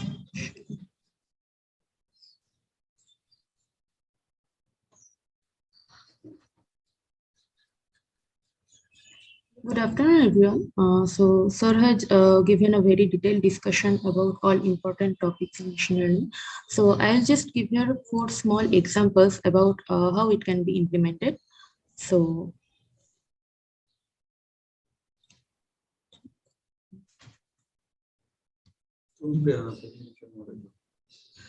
first we will go to support vector machine. So support vector machine was, as I told, was invented by V. Vapnik and his co-workers in 1970. So SVM can be applied in text and hypertext categorization, classification of images, classification of satellite data, handwritten characters, etc. So there are 2 types of SVM, linear and non-linear. He has discussed it all. So let us assume that the training examples in the dataset dr x1, y1, x2, y2 up to xr, yr. Okay, where these xi are input vectors and yi are class labels. So yi are actually 1 if it is of positive class and -1 if it is of negative class.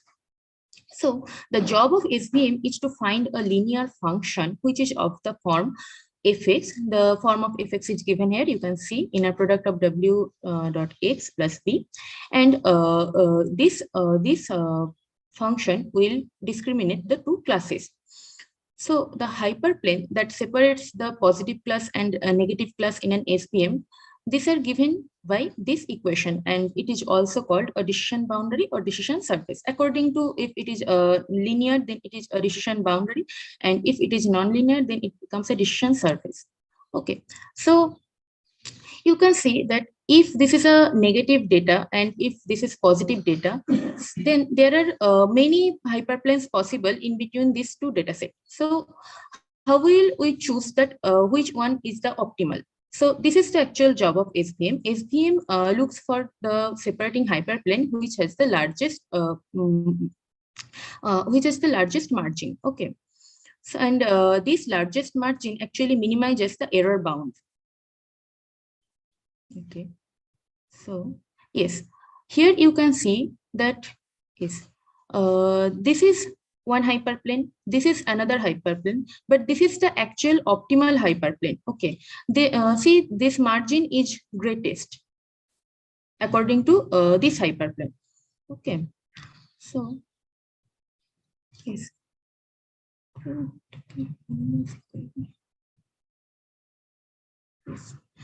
Now, when we come to nonlinear SVM, in nonlinear SVM, we simply transform the input data set into another data space so that we can put a linear decision boundary which will be able to separate the positive and negative example in the transform space. You can see this is called the input space, and when we are transforming it to a linearly separable data set, we call it the feature space.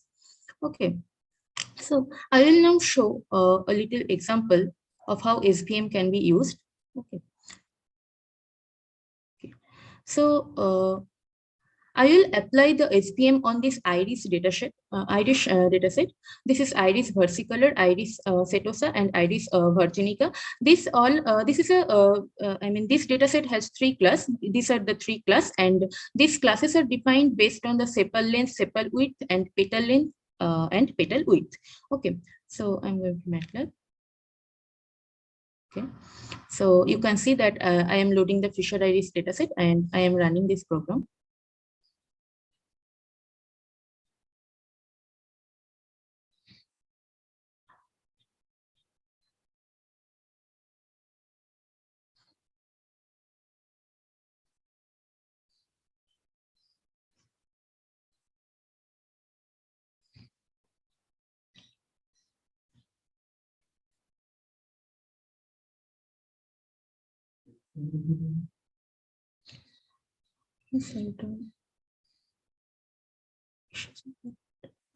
Yes. So you can see that this is iris versicolor. This is the hyperplane which has differentiated between the iris setosa data and iris versicolor data. So this is not obviously a straight line. Okay, so this is how SVM works. Okay. So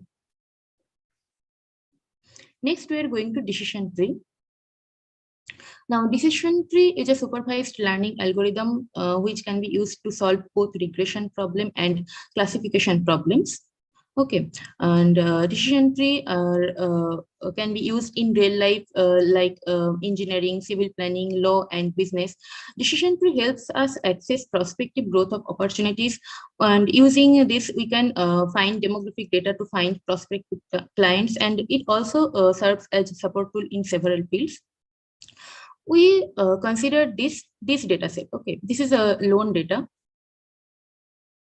Okay, so based on, you can see there are 15 instances and 4 attributes, which are age, if a person has job or not, if a person owns a house or not, and what is his credit rating. Okay, so based on these 4 attributes, we will decide if a loan can be approved to him or not. Okay, so this is a training data set. We have already collected that if a person is young and if he does not have a job, does not own a house, then even if his credit rating is fair, we cannot approve a loan to him. So based on this data set, we are forming this decision tree. So you can see here that if age is young but he does not have a job, then he will not be given a loan, and if he has a job, then he will be given a loan, and like this. Okay, so now you see, if a new data has been given to us that if a person's age is young, if he has job or not, if whether he owns a house, and based on these details, what will be the class, that is, a loan will be approved to him or not. Okay, so using the previous decision tree, we can now easily say that since he does not have a job, he will not be given a loan. Okay, now but a decision tree is not unique. It can be made in various ways, and the major challenge in creating a decision tree is based on which attribute we will split the nodes. This is the main challenge. So there are different attribute selection measure. The popular ones are information gain and Gini index. So we will here describe only information gain. So as Sir has said that information gain can be defined as defined by this formula. Okay, where S is the set of instances, A is the set of attributes, S is the subset of S with A equal to V. V is the attribute. Okay, and the values of A is the set of all possible values. And what is entropy? Entropy characterizes the impurity of an arbitrary collection of example. Entropy can be defined by this formula. When the data becomes purer, the entropy becomes smaller. That is, when the entropy is more, we get much more information content. Okay, so we will apply this entropy condition, and we will find which attribute we should split.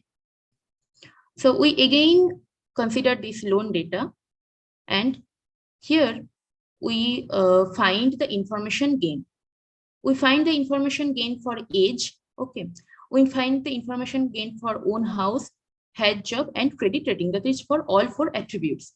And if you see that from these 4 cases, own house has the maximum information gain.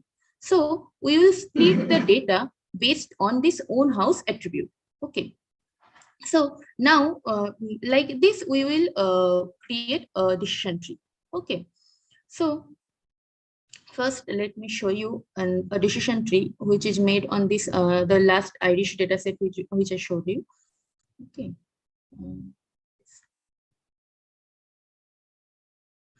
So you can see that this is the dataset here is taken the Irish dataset. Okay, so when x3 is less than 2.45, it gives that the flower is setosa.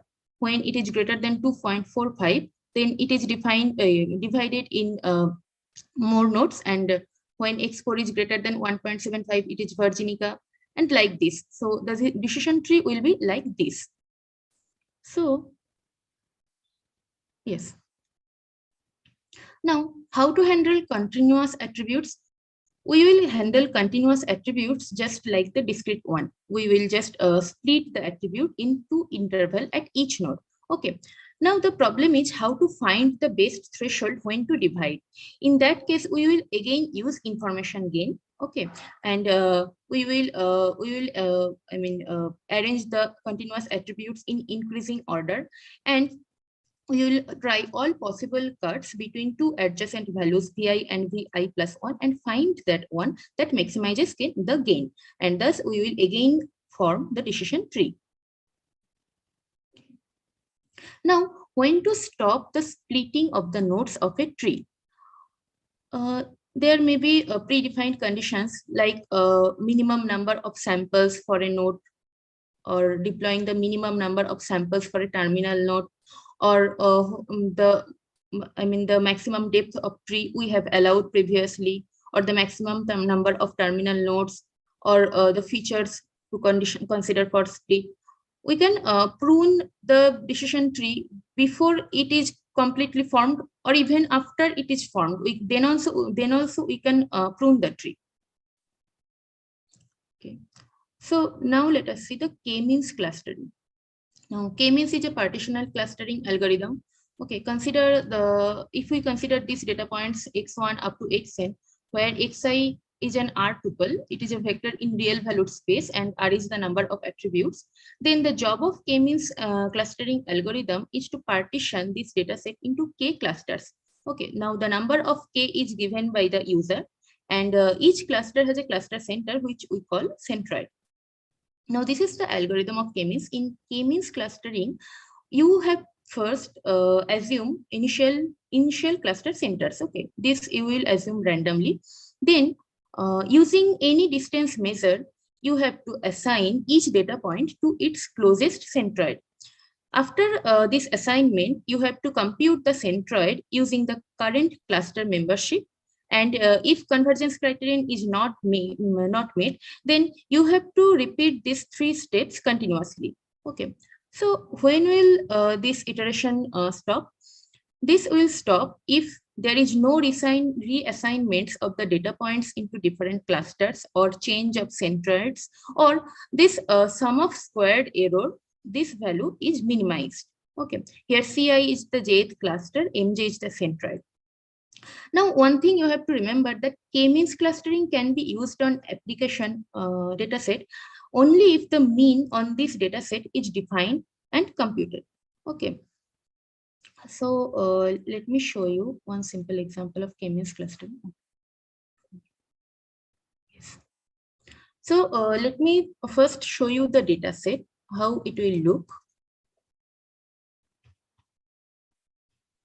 One second.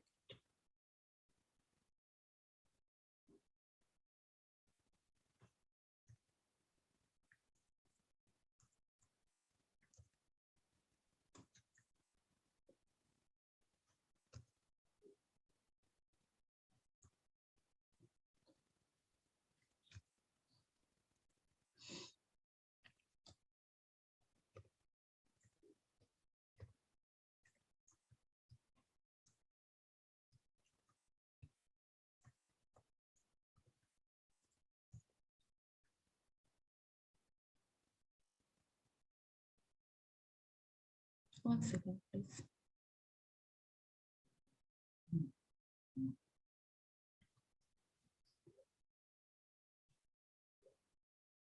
Yes.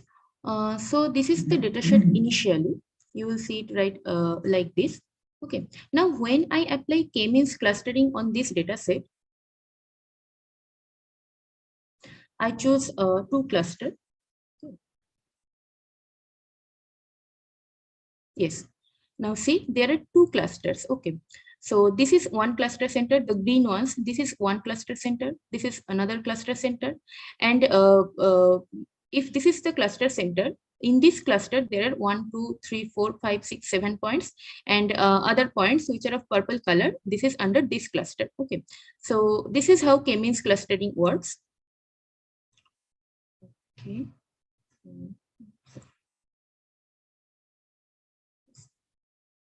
Now, this algorithm can be used in cases of document clustering, or identifying crime prone areas, customer segmentation, fraud detection, transport data analysis, ITLers, etc.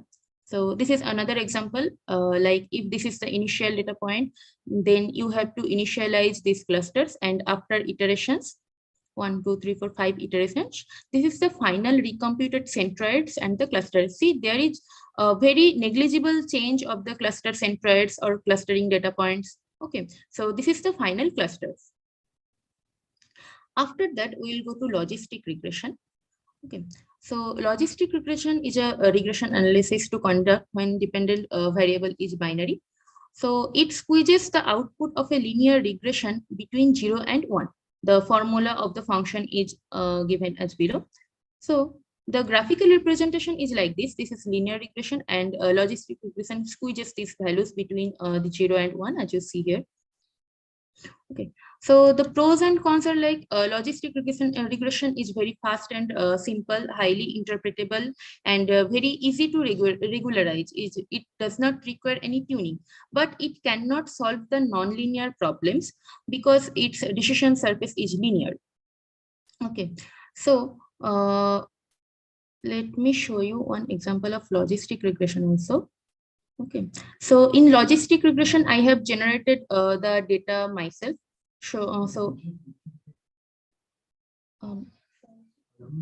MATLAB. All these programs are written in MATLAB. Okay, so in logistic regression, yes, this is the X data. This is the already Y is already. I mean, it is given that what will the output be, and we will see. We will actually compare that what will be the predicted output. So when I run this program, yes.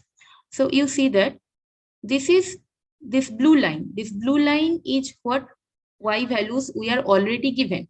And this purple line is what value we are predicting. Okay. So now if a new data is given, if a new X data is given, we can easily find out its prediction that it will be 0 or 1 or whatever. Okay. So a real life application of logistic regression is email spam detection. Okay. So we need in case of email spam detection, we need only these three values, these three attributes: the sender of the email, the number of typos, and occurrence of words or phrases like offer, price, free gift, etc. Based on these attributes, we can create a function just like you saw here. Like in this cannot be seen. Can you remove this? Yes. Yes, this is the provided output and this is the finally fitted output. Okay, so this is the predicted function.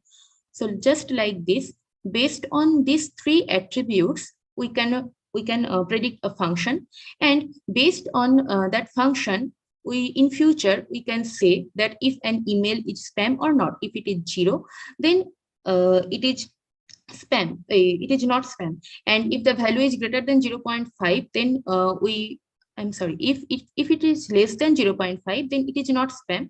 And if it is greater than 0.5, then it is a spam. Okay. So other real life examples are credit card fraud detection, tumor prediction marketing, text editing, and hotel booking, etc. So these are the examples. Thank you.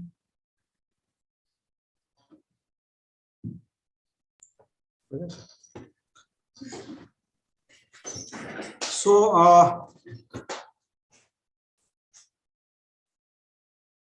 I think say it's over now.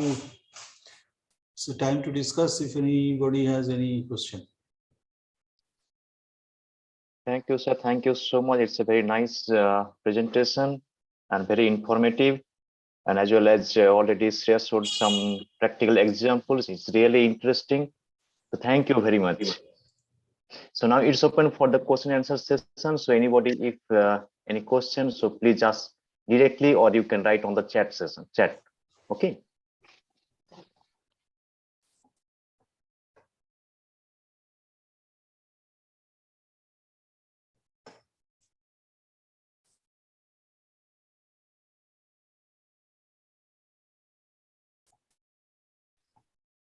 So I have a quick question here. Please. Okay. So already Isra already showed that she used MATLAB programming for all those data analysis, this machine learning things. So which language is better for this type of stuff? Means Python, R, or MATLAB? Python. Which one is better? It's always Python. better to use the Python. It is always Okay. better to use the Python because Python has got a lot of flexibility for data analytics. It is mainly it is developed for that, and it is very useful. But MATLAB you can use, but it has got some limitations. Everything means computation time and other things. So that is there. Python is more better, and there is another one. There is R is also there. There is open source software. R also can be used for some cases, but MATLAB in my opinion, Python is more better than MATLAB for applying these data analytics or machine learning or AI techniques there. And Okay, thank you, sir. MATLAB, you will have this actually, even in the SPSS also, they have this these modules are available. So neural network, some modules are available. SPSS also the modules are available. So that is the advantage. You can use, if you use, you will get that modules and use that modules and then you do the computation. But Python, I think that will be more easy to implement the neural and other things there. Okay, thank you very much, sir. Students or participant, you may directly ask question. Sir, I have one query. Basically, you have told about the Markov decision process. Can you explain it? Any example regarding that? This Which process one? we are talking about. Which one? Markov decision process. Markov, sir. Markov decision process, actually we can use it for natural language processing. We can use for Markov decision process. So suppose in the natural language processing, if you are going to use, there are one thing that is called the factor graph, and this Markov decision process, based on that we do that. Like suppose in a particular sentence where your you split it in that which particular position one your verb is there, adverb is there, say your article is there, subject is there, then noun, pronoun, whatever those things are there. Now you can make a rule on that. So there the Markov decision tree can be used in that way. Okay, okay, sir. Thank you. I think if Omio has raised a hand. Omio, please unmute Hello, yourself. sir. Yeah, please. Yes, sir. Good afternoon, sir. My name is Omio Lahiri, and I'm Yeah, from CC department, sir. Yes, please. Sir, my question is that in decision trees, there are two popular algorithms. One is ID3 and another is CART. So, sir, my question is that is it really necessary to learn both of the algorithms for ID3 and CART, or should I just learn one of them? Because, sir, in the sklearn module, sir, the decision tree that we import, they use the CART algorithm. So, sir, in CART algorithm, they mostly use, I think, Gini impurity, so Gini index. So, is it really necessary to learn entropy and gain, information gain in order to learn the whole decision tree, or should I just proceed with information gain is very much required. Very much required. Information gain is very much required. Entropy is also required. And in my opinion, there is no harm in learning the different algorithms, because then only you can learn that where you can use which algorithm, which has got more advantage, where in what. It's not that, you see, there are many algorithms. It's not that every algorithm can be used for each and every purposes. Okay, some algorithms may give a better one for a particular data set. Some algorithm may not give a better result in that particular data set. So if you learn, then you will learn to know that where you have to use which algorithm. So that is one way I say that it's better try to learn as much as possible the machine learning. There are many techniques, but at least 3-4 techniques if you can learn, algorithms you can learn, that will help you in implementation. Okay, sir. My another question is, sir, in the boosting algorithms, there are different boosting algorithms like you have described. One is AdaBoost, LightBGM, then XGBoost. So, sir, what is the basic difference between those 3 algorithms which I have just mentioned? Actually, AdaBoost is more efficient than these things. If you AdaBoost is more efficient in that way. If you say. Okay, sir. Thank you, sir. Okay. Another question in the chat box. I don't know exactly who is that. Big Bazaar is a retail company like Big Bazaar wants to predict how will they perform the next quarter, which method will be helpful in machine learning. Machine learning in next quarter prediction, it may not be this machine learning techniques. Maybe some other techniques you can use, like time series analysis. There is a term called the time series. You can use that for prediction of what will be the profit in the next quarter in that. Or machine learning also you can use, like the profit just now what he told. She told you can go for the decision tree and you can optimize that what will be the next quarter your optimization means gain. In that way also you can do. Okay. So we have another question from, I think, Manishankar. Manishankar, please introduce yourself and ask a question. Yes, sir. Good afternoon, sir. I'm Manishankar Vadal, MSc Tech Statistics and Data Science final year student. So you have mentioned some meta algorithm in most probably in ensemble learning. Please describe what is mean by meta algorithm. Because it is a combination of all different algorithms. In ensemble learning, what I have told you, you see, this is a combination of different learning algorithms. It's a supervised learning. All are supervised learning algorithms. So it is a combination of different algorithms. So that's why it is called a meta algorithm. Say those who are in the computer science background here, in software engineering, when we talk about the life cycle modeling, there is a model that is called your, just to explain your, for clarification purpose, I'm giving this explanation. There is a model, life cycle model, there is a spiral model. The spiral model is called a meta model. Why? Because this is a combination of all these models. You know, there are many models, like your waterfall model is there. There are model like your prototype modeling is there. Then incremental model is there. So the spiral model, if you consider, you'll see at some point of time you are using one of these models. Some initially you are in one spiral, you are using waterfall, in one spiral using iterative, one spiral you are using prototype, like that it goes. So it's a combination of. So same thing here also in ensemble. So meta, because there are many models are together, it is working parallelly or sequentially. Okay.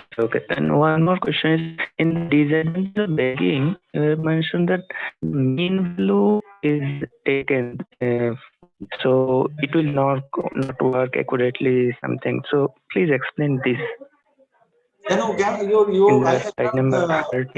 voice is not very clear. Can you write in the chat? Okay, sir. So, okay, sir. Manishankar, your actually voice is not clear. Yeah, I think there is a problem in the microphone. You can write in the chat. Right. Yeah. And meanwhile, I think I asked Dr. Arindam Kundu, sir. Yes, sir. He might be asked some question. Yes, you sir. have some question to our speaker? Yeah. Yes, sir. Good afternoon, sir. First of all, I must say it was a fantastic talk and it is very informative. So I just want to know, sir, that I mean, suppose if the data is very much noisy, okay, so in that case, if we use some artificial intelligence technique or neural network technique, so is this will be useful, or if we use some traditional statistical tools, I mean techniques, so that will be helpful? Noise detection means this is data cleaning. You are talking about if the data is, the impurities are there. Noise means the impurities are there. So that data cleaning, there are certain statistical techniques are there for these things. You can that will be more better for you use those and then clean the data and then you implement, because there are already tools are available. So so those statistical techniques will be more useful for data cleaning part, or removing those noises. Artificial intelligence, which technique, neural network you will use there? No, sir, I am not using there. It is just a query that I mean. My question is that neural network, which technique you are going to eliminate the noise? No, sir. I am not using any kind, I mean, any specific type of neural network technique. My question is that I just want to know that statistical techniques. There are statistical techniques already for data. Because sir, if I take the stock market data, okay, so I mean most of the data are, I mean, noisy. Okay, so lot of noise is there. Lot of noise. Yeah, even if we take the telecommunication data, okay, so still there is too much noisy data. Right. And if we use some statistical technique to clear the data, that means we are losing some of the information. But we don't want to lose that information. Okay, but we still want to, I mean, do the prediction kind of things. Okay, right. So if we use some, I mean, now if we want to choose, I mean, should I go for the unsupervised technique or should I go for the supervision? That is my question. See, the stock market, if you are going to use, it depends on, suppose which one you are going to use. So suppose if I go for using ARIMA modeling, that is a term called ARIMA modeling. Okay, this is not. Yes, sir. I mean, it is ARIMA. a time Time series series modeling. data Time series that data. is very much used in the signal processing and the stock market. There, what you are doing when you have highly noisy data, that what you told, that is okay, non-stationary data. We make it stationary. How we do it? Just a simple your difference technique we use. In numerical, you know that y2 minus y1. First difference. Similarly, or the second difference, and then you see where you get the better result. So as such, it's very different. The supervised, unsupervised, supervised learning also maybe giving sometimes good, may not be in some data you may not get that one. But statistical techniques which are there for this anomaly, this, or sometimes you can get some transformations also. You can use the transformation and you can reduce that your noise. So depends on your applications. You have to think about which one will be more better for that. But there is I think in our MTech programming, we run a course for this data filtering, one statistical technique course we are running. So there are many statistical techniques available for removing the impurities in the data. And obviously that problem is there. What you told, that problem is there. Sometimes to removing the impurities, we can lose some of the information. Yes, sir. So we have important to information. we have to see that which algorithm will be more optimal, such that you will not get it will not use that one. So in case of your neural network, so dimensional reduction in the neural network also we can do.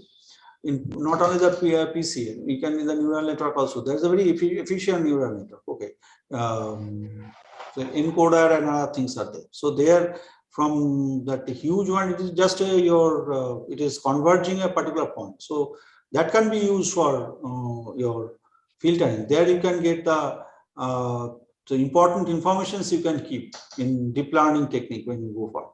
So it will only take the very important information. So you will just filter out all those techniques.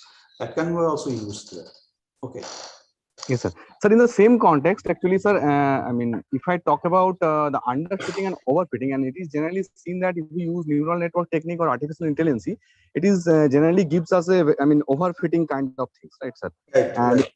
Yeah, statistical analysis. So sometimes we get the underfitting. Okay, but if the data is too much noisy, so should I mean, improve our model? I mean, to get the, to reduce the overfitting things, because already noise are there.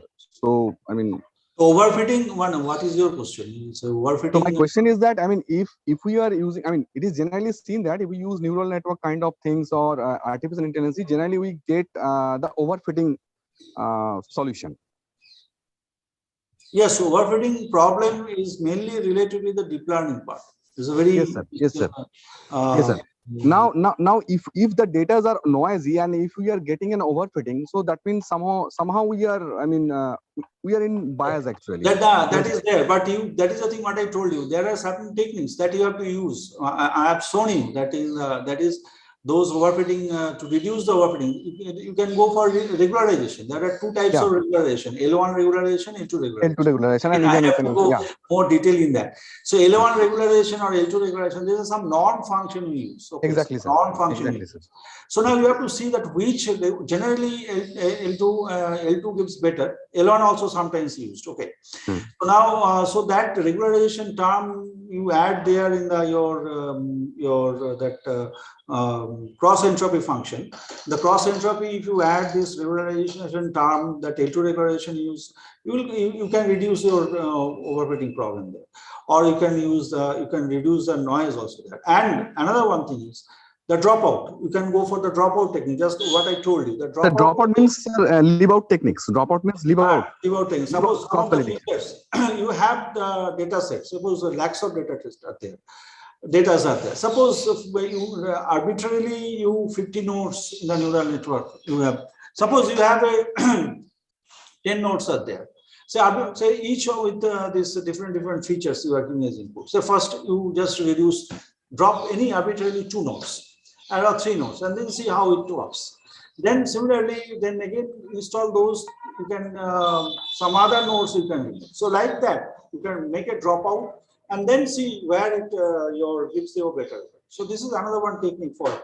These are all related to the neural network, deep learning. Okay. And another one thing is the stopping. The stopping means early stopping. Early stopping means you are doing that one training means, and then you see when it overfits, it goes beyond, immediately you stop there. Stop the training and truncate that one, and then you go forward. But out of all this, regularization will be more better. Suppose if our model is giving underfitting, so can I use regularization technique to improve the solution? Now, underfitting, regularization for will not help. Will not help. For overfitting. It is for overfitting. Okay. Underfitting problem, it is you have to train sufficient. Underfitting is only a solution, you have to train sufficient. Underfitting occurs if the training is not sufficient. So you have to train sufficient. That is the underfitting problem. Or we should change the model. Or you can go for a different model, right? You can go for a different.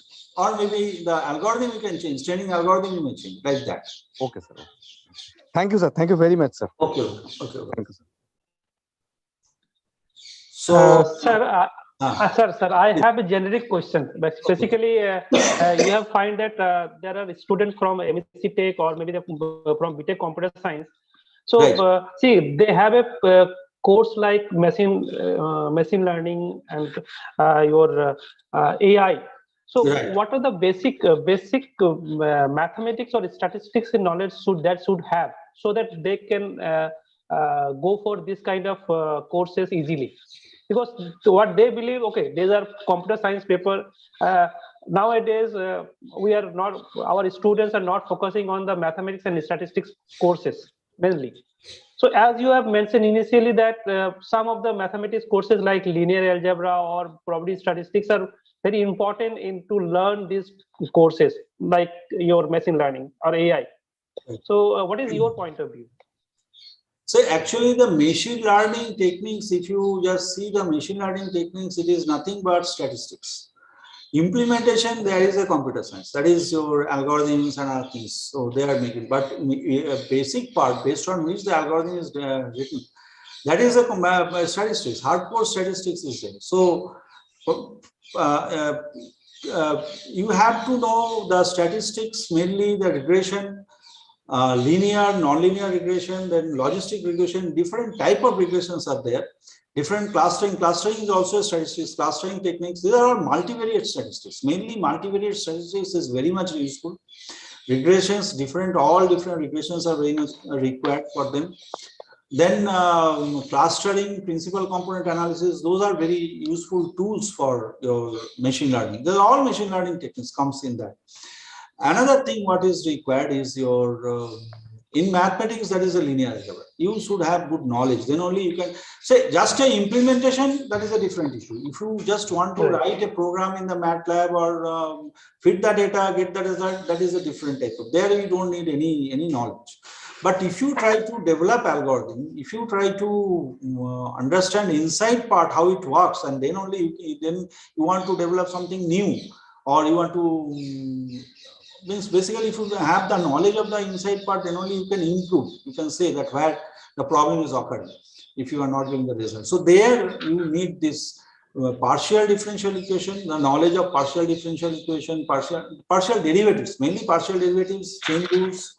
Then your what I told you, that is linear algebra, very much required, vector space linear algebra. And then you require the statistics. Statistics, mainly those part, all the things of statistics are required. Okay, statistics and probability, concept of Markov, because Markov is very much used here.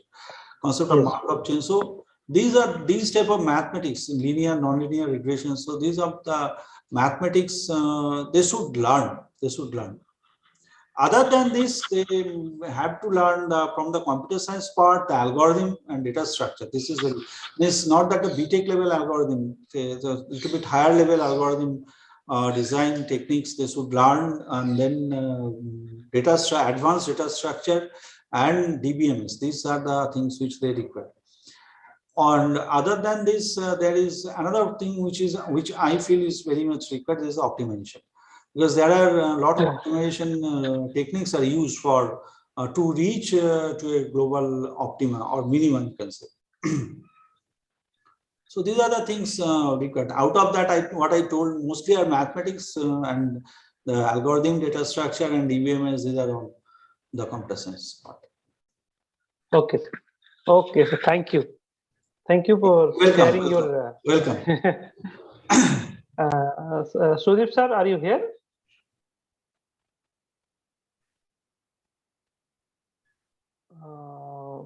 He might be not here now. Okay, sir. So thank you very much. So now I would like to give the vote of thanks to you. And first of all, sir, thank you very much. Listening you, but definitely offline, online, it is a new kind of experience for me. As I'm a student of IIT ISM Dharwad. So it is a nice experience, but the where you have chosen the topic and the deliberation you have given today, definitely, but the example you have chosen from the cricket, sports to election to like you are feeding, just example for reinforcement learning you have given, that feeding a dog. Okay, so the way you have given you make up all the your lecture here, it is a I can mind blowing, I can say, and definitely I would like to thank Shreya also for showing us some practical applications. So, sir, convey our thanks to her also. She is also here. Also. Okay. Thank you. Okay, so thank you very much. And see, today is Saturday, as our honorable Dean sir has already said, that we are basically in the process to work every day, not Monday to Friday. Yeah, actually, after a certain time, what happens, there is Saturday, Sunday also that workload comes, and we have to do with that. Right. So for that, thank you very much that you have find your time and you have accepted our invitation. And I would like to also thanks to our from our side, our Chancellor sir. You know that Professor Somit Roy is a Chancellor of our Adamas University and the Chairman of RISE Group. So actually, his dream basically to build such a kind of university here in the north, in the east side. Okay, who promote that new kind of learning, okay, teaching learning. And our honorable Vice Chancellor Sir Dipendra Kumar Jha sir, he is also encouraging us to organize this kind of events in regular basis. Our honorable Dean Jitendra Kumar Pandey sir, all the departmental faculty members. You have met Sudeep Jana sir. We have Abhik Pradhan sir, Arindam Kundu sir is from here, Monimala madam, and Aniruddha sir we have here with, and others like Satyajit sir. So basically, sir, in Department of Mathematics, we are basically now 14 faculty members, out of which you might be know Rakesh Kumar Singh. He is from IIT ISM Dharwad. Or Dr. Sutopa Satra. He is here now. Good to hear that. So, many of our students are there. So good. Yes, sir. So and you are the head, our student. Fortunate for me to, I'm just leading this whole group, the energetic group, very good, and they are very cooperative to making this kind of events time to time. Right. And wherever we are, I'm asking that okay, we need to do a this kind of job or work. They're definitely coming in front of me, and they okay, sir, what need to do for conducting this kind of events. Right. So, and our students are there. Basically, sir, Department of Mathematics running currently 4 programs, 2 UG and 2 PG programs. BSc Honors in Mathematics, BSc Honors in Statistics and Data Analytics, and 2 PG like we have running now, right now, your MSc Tech, Statistics and Data Science, and MSc in Applied Mathematics. Right. So this program we have, along with we have one integrated program also, but we will not continue with that. So that is the one. Very so good. And we have PhD scholar. We are guiding PhD student also. So as a new university, sir, we are doing a lot of things. Good thing. A lot of activities, academic activities are there, and good. These are also good, right? Yes. So we need your blessing also, Yeah, always, so that always, we it is can there. grow. It is always there. It is always there. Whenever you need And- some help, you please call me. No problem. I will help you. Yeah, and sir, whenever you come to the Kolkata, please call sure. me. Yeah, I sure, personally would like to Sure. invite you in this our Greenwich campus at Sure, sure, Barasat. Sure, I'll come. And you said you definitely will love it, this campus. Yeah, I'll come. And you I'll come come. with, I think Shreya is also from this side only, maybe. Shreya, are you from? Yes, sir, I am from Okay. Hooghly. What? I am from Hooghly, sir. Hooghly. Okay. So, Shreya, you are also welcome to our university. Okay. And I would like to thank all the students and the media persons. Okay. They are making this kind of Zoom meeting. We are just asking them. They are actually making this kind of platform so that we can interact. So, sir, thank you very much. Thanks to all of you. Thank you all Again, okay, so thanks to Adamas Group and specifically to you, Navakumar, Professor Navakumar, for giving me this opportunity to present my some say, lecture in front of your students.